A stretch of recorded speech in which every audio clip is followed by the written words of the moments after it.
Now let's be honest. They wanted to kill you mentally, emotionally, and physically. In other words, they destroy you so completely in such a manner that really they'd look innocent. Like you had an accident or you'd have some emotional breakdown and they try to help you, but while they're helping you, they were really pushing you down even further. How many people understand that? Yeah, that's right. And you see it going on all the time, don't you? See, I know a lady in a restaurant, big hunky lady, with a big fire ant head. You know, big head, like a fire ant. You know what I mean? Looked fierce. And she used to serve me in this restaurant, and I said, you know something? And she was so sweet and so overly sweet. I said, I bet you're a killer with your kids. She didn't like that. And she heard me on radio. I said, I know that your kind of person is very destructive to the souls of your children.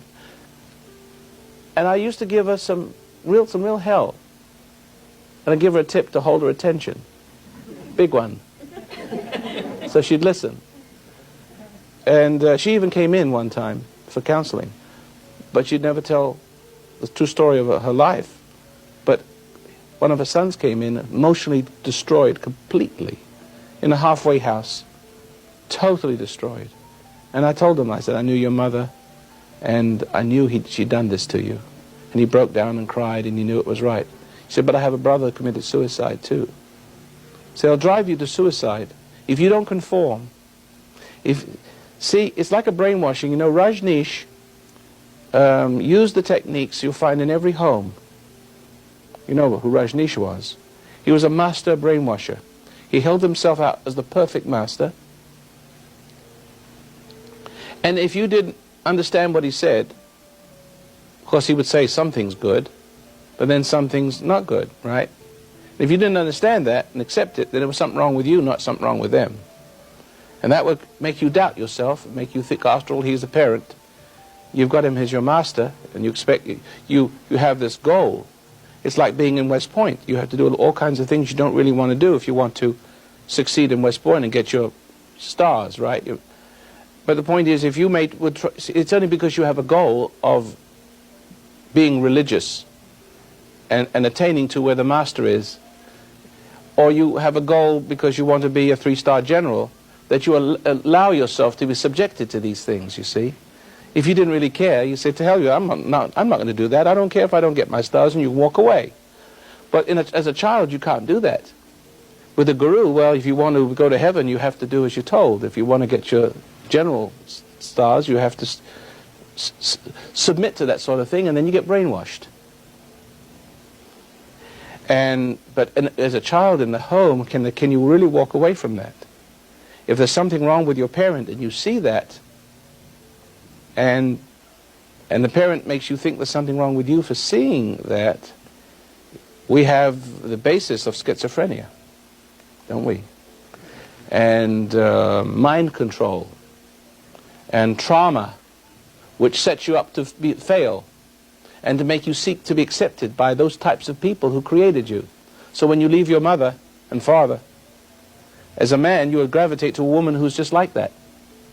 Because that which has been recreated in you, that which has been established by confusion and trauma, is guilty. But it lives. It's the extension of the brainwasher. Something lives in your head that wasn't there before. And it got there through how? Doubting yourself. Being made to doubt. What is the original sin? What is the original brainwashing? Adam doubted the truth, doubted himself. And the moment he did that, a psychic jujitsu, karate took place. He believed what made him doubt. And therefore, a new belief system sprung up in him that was based upon doubting himself and seeking acceptance from that which had succeeded in doing that and causing it to be established in him. So it in us cries out to be loved, to be accepted. And every acceptance we get from a person, it causes us to doubt ourselves. That's why men feel anxiety. All men feel anxiety about being men. But why do they feel anxiety about being men? It's because they're not men. But the ego that's been established in them that hates the truth, hates to know that. See? So it has control of your brain. And it goes back to the woman or to the authority figure that created it for reassurance. Tell me I'm a man. See? Love me the way I am. Help me to doubt. It's not a perfect doubt, because he doesn't want to admit that he's wrong. He became wrong, but what became wrong doesn't want to admit that it is wrong. So therefore, this creature lives through being reassured that it's not wrong, but right. But that's doubt. And the authors of these are all the people in power, authority. And every time you seek love from a person, you're seeking, there's that in you that's seeking